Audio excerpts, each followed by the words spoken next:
सुप्रभात दोस्तों, कैसे हो आप सब लोग। स्वागत करता हूँ आपका एसबीआई सिक्योरिटीज़ के मॉर्निंग पॉडकास्ट पर। तो सबसे पहले शुरुआत करते हैं ग्लोबल मार्केट अपडेट से।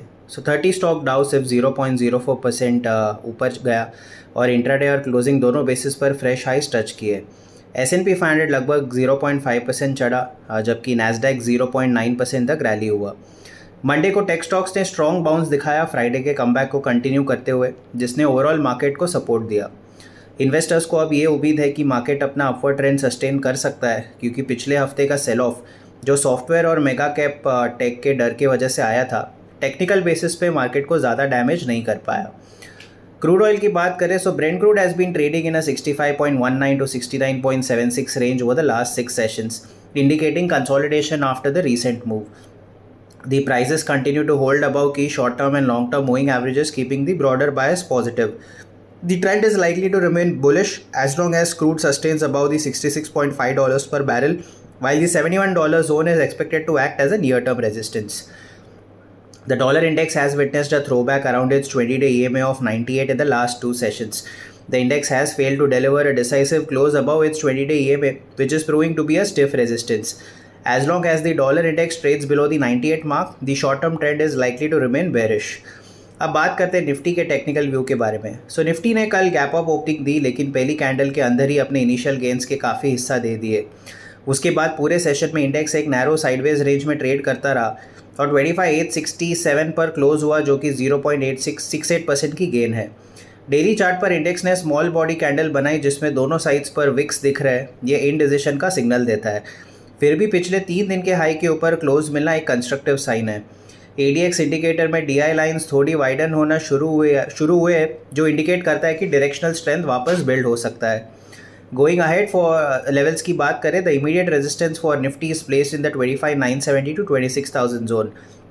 Any sustainable move above this zone could result in Nifty extending its pullback towards 26,200 followed by 26,400 in the short term. Downside में the zone of 25,780 to 25,750 zone is likely to act as an immediate support.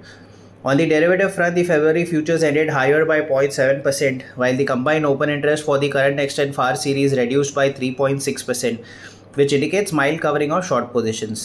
25,900 और 26,000 में significant call open interest है, वही 25,800 और 25,700 में significant put open interest है। DOI PCR is at 1.05। Bank Nifty ने भी स्ट्रॉन्ग गैप अप ओपनिंग दी, लेकिन जल्दी अपने शुरुआती गेंस का ज़्यादा हिस्सा वापस दे दिया और पूरे दिन रेंज बाउंड ट्रेड करता रहा। 6520 to 6490 का जोन एक स्ट्रॉन्ग इंट्राडे सपोर्ट के रूप में काम करता रहा, जिसके ऊपर इंडेक्स लगातार टिका रहा। डेली चार्ट पर RSI थोड़ा सा 60 के ऊपर सेटल हुआ है, जो इंट्राडे कंसोलिडेशन के बावजूद बुलिश बायस स्ट्रॉन्ग होने का सिग्नल देता है। लेवल्स की बात करें तो बैंक निफ्टी के लिए इमीडिएट रेजिस्टेंस 6800 to 6900 जोन में है, जो एक इम्पॉर्टेंट सप्लाई एरिया है, जिसे क्लोजली वॉच करना चाहिए।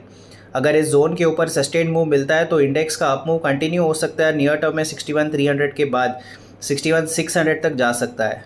नीचे की तरफ 6400 to 6300 का जोन एक स्ट्रॉन्ग सपोर्ट की तरफ काम करेगा। Talking about Sensex technical view, Sensex ने भी निफ्टी की तरह गैप अप ओपनिंग दी, लेकिन पहली कैंडल के अंदर ही अपनी शुरुआती गेंस का काफ़ी हिस्सा गंवा दिया। उसके पूरे बाद सेशन में इंडेक्स एक नैरो साइडवेज रेंज में ट्रेड करता रहा और 84,066 पर क्लोज हुआ, जो कि 0.58% की गेन है। डेली चार्ट पर इंडेक्स ने स्मॉल बॉडी कैंडल बनाई है, जिसमें दोनों तरफ विक्स दिख रहे हैं। ये इनडिसिशन को रिफ्लेक्ट करता है। फिर भी पिछले 3 दिन के हाई के ऊपर क्लोज मिलना एक पॉजिटिव साइन है। ADX इंडिकेटर में DI लाइन्स थोड़ी वाइडन होना शुरू हुई है, जो सजेस्ट करता है कि इंडेक्स में डायरेक्शनल स्ट्रेंथ वापस आती दिख सकती है। की लेवल्स की बात करें तो the immediate resistance for Sensex is placed in the 84,300 to 84,400 zone. Any sustainable move above this zone could result in the index extending its pullback towards 84,800 followed by 85,200 in the short term. On the downside, the zone of 83,800 to 83,700 zone is likely to act as an immediate support. Derivative front पर देखा जाए तो February futures ended higher by 0.56%, while the combined open interest for the current, next and far series reduced by 10.13%, which indicates mild covering of short positions. 84,200 और 84,500 में significant call open interest है, वही put side में 84,000 और 83,500 में substantial put open interest है। DOI PCR for Sensex is at 1.05। Sectors की बात करें जो कि फोकस में रह सकते हैं, सो कल के सेशन में Nifty media ended the day as a top gainer with gains of over 4%, followed by Nifty PSU bank. On the other hand, Nifty CPSE ended the day as the top sectoral loser, closing the day 0.13% lower, followed by Nifty PSE. आगे देखा जाए तो technically consumer durables, PSU banks, capital goods, manufacturing, financial services and infrastructure sectors are likely to continue their outperformance in the short term. On the other hand, IT, FMCG, healthcare and pharma sectors are likely to underperform in the short term.